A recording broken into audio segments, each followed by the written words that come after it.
So why were the last 3 black jurors struck by the prosecution in the Karmelo Anthony trial? Now, everybody's talking about this. Everybody wants to know the reason. Everybody wants an answer. And the resounding answer from the majority of people is simply because they were black.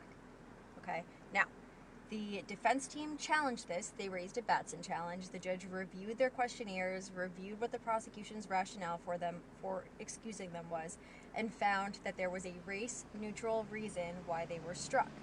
Okay? Now, you may not like the reason, but the judge said it was fine. I'm going to explain to you why the prosecution struck them. You do not have to agree with the prosecution. I'm sure you will not agree with the prosecution, but from a legal perspective, I'm going to explain to you why. This does not mean that I agree with the prosecution, but I am a criminal defense attorney, so I'm going to explain to you what the prosecution said and why they said it and why the judge agreed.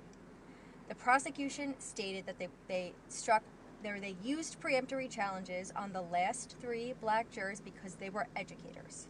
Okay? Now, when using a preemptory challenge, you do not need to state a reason, but if it is challenged by Batson, you will have to give a race-neutral reason. So their reason was they were educators. Now, why would a prosecutor or a defense attorney strike an educator?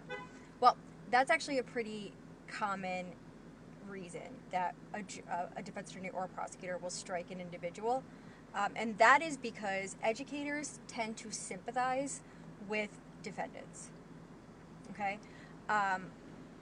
So it's more likely that a prosecutor would strike an educator or not, because prosecutors continue laying out their case against Karmelo Anthony. Yes, the facts are starting to speak up for themselves.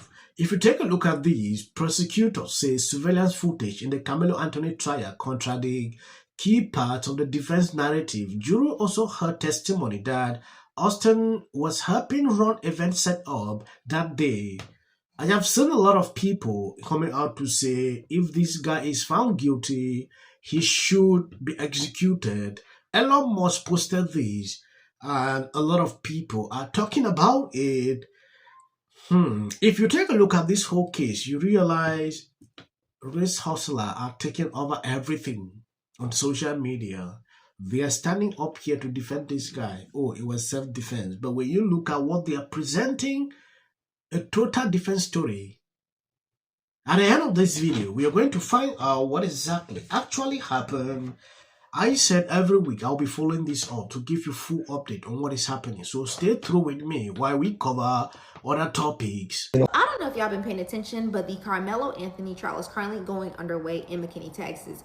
Now, why I'm making this video is because he does not have one black juror on his jury. He does not have, in all intents and purposes, a jury of his peers. Now, it is important to remember the demographic makeup of McKinney, Texas. I believe 51.5% is white, 17.2% is Hispanic, 14.4% is Asian, 12.1% is Black African American, 4.1% is multiracial, and less than 1% is a Native American. So that does play a factor in how you get a diverse jury.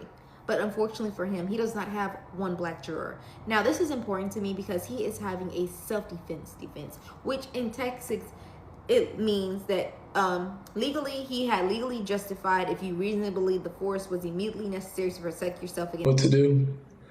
And then I saw him about to fall. I would go over there. I grabbed him. I see. It's tough. I don't know how, I mean, it's just so heartbreaking. I don't know how that mom and brother, they were probably still in shock at that point. Criminal defense attorney Donna Rotuno is going to tell us what to watch for in this trial. It is true tragedy all around this story. Brooke. Hi, Martha. Well, there are no cameras inside this courtroom, but I could tell you that today one of the key witnesses was a 17-year-old student who was one of Metcalf's athletes and teammates. He was under this tent. He saw it all. So this is going to be saying, touch me and find out. The prosecutor asked, anyone try to gang up on him? He replied, no, sir. Who was provoking? The prosecutor asked. Karmelo Anthony, he replied. The witness said, quote, Austin leans in to push him, and Karmelo, quote, I'm not alleged, I did it. He put his hands on me, I told him not to. Now, Anthony's defense attorneys argued that he staff who was unarmed in self-defense and out of fear. Meanwhile, Anthony's supporters... If evidence does come out that Karmelo was not in fact fighting for his life, do you think that the black community will accept that? If evidence shows that he did not, no, we're going to stand by ours regardless. They stand by theirs. We're going to stand by ours regardless. I'm a mother first. I'm a black mother. Let me put that on there. I'm an African-American mother. So I have to put away my color first and step into the motherhood. Nobody wants to see their child slain. So I do want to send prayers to Austin Metcalf, their family. But at the end of the day, I got to think like, okay, what did you do to him? I believe you can see what race is actually causing in our society. Look at this lady, what she is saying here, if it makes sense. Tell me, because she's a black person, even Karmelo Anthony was wrong. She doesn't care about the facts. She just stand up for him because Karmelo is a black person. This should just tell you a lot what is going on. I really don't know. I didn't believe that in 2026 we'll still be seeing cases like this. I see a lot of Karmelo Anthony supporters coming on the street, demonstrating in front of the court, saying all sorts of things. To me, they don't care about the facts. Some are doing it because of skin color. Like I said, I don't always like to cover topics that link anything to race because it makes you to be part of the problem. I always struggle every single time to not be part of the issues. I'm doing this just to cover this case so you can see the level of hypocrisy surrounding some people. Look at this. I'm not even going into details on what is happening because we already know what happened during this case. There is no sufficient text for you to take up anything and take away someone's life.